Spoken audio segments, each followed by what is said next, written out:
Hello everyone, welcome to a tutorial on how you can contribute to the Hacktoberfest 24 directly from the github.com website. So to recap, Hacktoberfest is a celebration of all things open source. Open source in a way that everyone in the community can contribute together to a single problem. Overall, just work together on an open project and bring in their own ideas. So here, if we jump on the github.com website, the lovely dashboard will be the first thing we see. And the first thing we are definitely doing is going to the MU Enigma profile, right? And this can be accessed from wherever. We have sent many, many marketing links, and or just go to the muenigma.org website and get rickrolled by Rick Ashley, and then go to the GitHub page. Anything works. So the first thing I want to point out is that you can go directly to the Hacktoberfest repo. And over here, if you want to get more resources on GitHub and Git, you can check the session presentation. And this is essentially the PPT of a recent workshop we had held on Git and GitHub. And it has everything about open source, Git, GitHub. And yeah, we can find more resources about the submission guidelines and everything. But we're here to learn how can I make a contribution? How can I contribute to this big project that we're working on?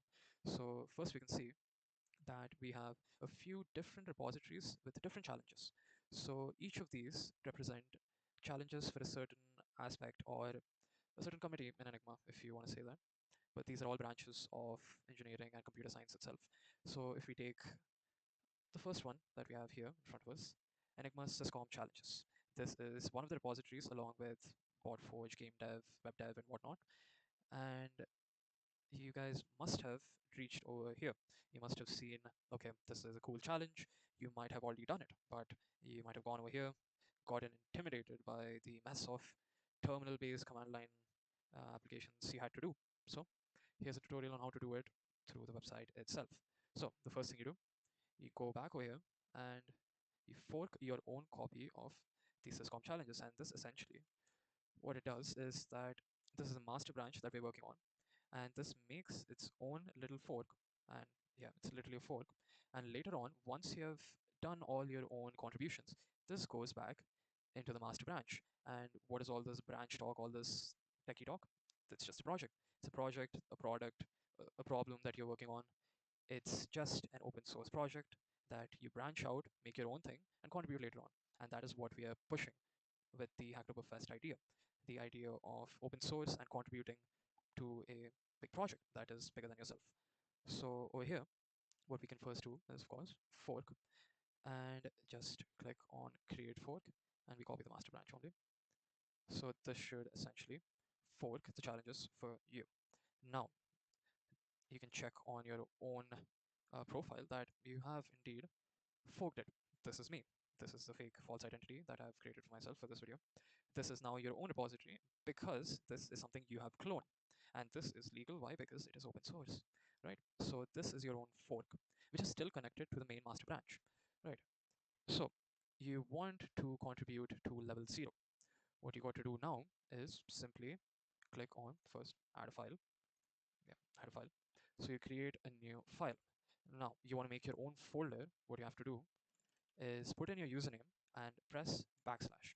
That will create a folder for in this entire thing, right? We have a folder now. And since GitHub does not allow you to put in empty folders, you can easily just click, type in git keep or any random nonsense that you want. Click on commit changes. And do not commit directly under the master branch because this will just directly push it, right? So what you have to do is create a new branch and propose the changes. So now you have branched it, and this has not gone through the pull request. Do not worry, do not fear that, oh, I've pushed this in and this will go to Enigma and they're going to think I'm a fool. No. So this is essentially your first patch. So in this patch, you can just directly go and find your folder over here. And there you go, you have a folder. Now, what you can do is upload all of your solutions or whatever you've done through add file or upload files if you have multiple files. So that's exactly what I'll do. So now I've uploaded all of my pictures because for the specific challenge, it is just to show that you have raised up or customized your desktop environment. So what I just did was click on commit changes, right? So this has gone into my fork and my patch, right? I pushed it into that fork, and now those changes will reflect in my folder, right?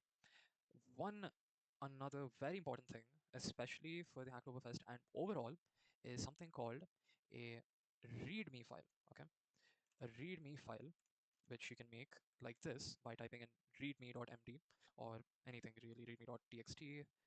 It's just a text file that where you have to type out the main purpose of what you have done, explaining what you have done, because essentially in an open source project, you are working independently from the master branch creators, right? You're forking your own thing, as I explained before. You're working independently, and when you're doing this independent teamwork, you have to communicate your own ideas of your work in such a way that when you put in your pull request, there's higher chances of actually persuading the team to take in your contributions, right? You might have a very clear idea as to why you're doing what you're doing towards any project. Putting aside Hacktoberfest for a second, putting aside syscom challenges, if you're working on Linux, if you want to push any changes towards Linux, you believe that you can do something better, you do everything. You do your code, you type in the perfect program, you put in the perfect new functionalities. This is gonna cure famines. It's not gonna matter if you are not putting in a readme.md and actually explaining and defining what you have done. And similarly, this is what you have to do for the Enigma OC to understand that your solutions to these challenges are contributing greatly towards the Hacktoberfest. All right, so this is a readme.md file I've made for my own contributions for the customizing your desktop environment. And essentially, starting off in this document, let's talk about the formatting options using the symbols we can do. So the first thing is that let's see the preview of this. It looks somewhat like this, right? So this is what the hashtag symbol does. What it essentially does is starting from one hashtag, it goes from different levels of the headers. So now what about the actual content in the README file?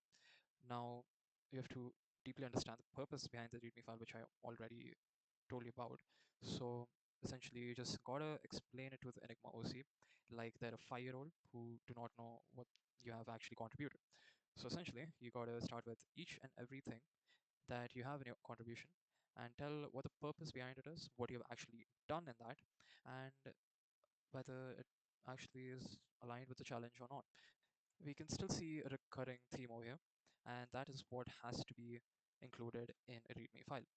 It should talk about the contributions you have made, how you have made them, especially for Hacktoberfest, how you have made them, and the purpose behind them, right? This way, we know that you're contributing something to this project. And yeah, that is essentially what you have to do with your README. And then click on commit changes and commit directly to this branch. Why is this okay and not the master branch? Because there's already a forked branch that you have used in this thing, right? It's a branch of your clone repository. So committing this directly over there will not reflect towards the Enigma OC. And there you have it. We have everything. And what you essentially do, you go back over here and you see a nice little option that's tempting you to open a pull request. And this is your final step to contributing to the Hacktoberfest domain, right?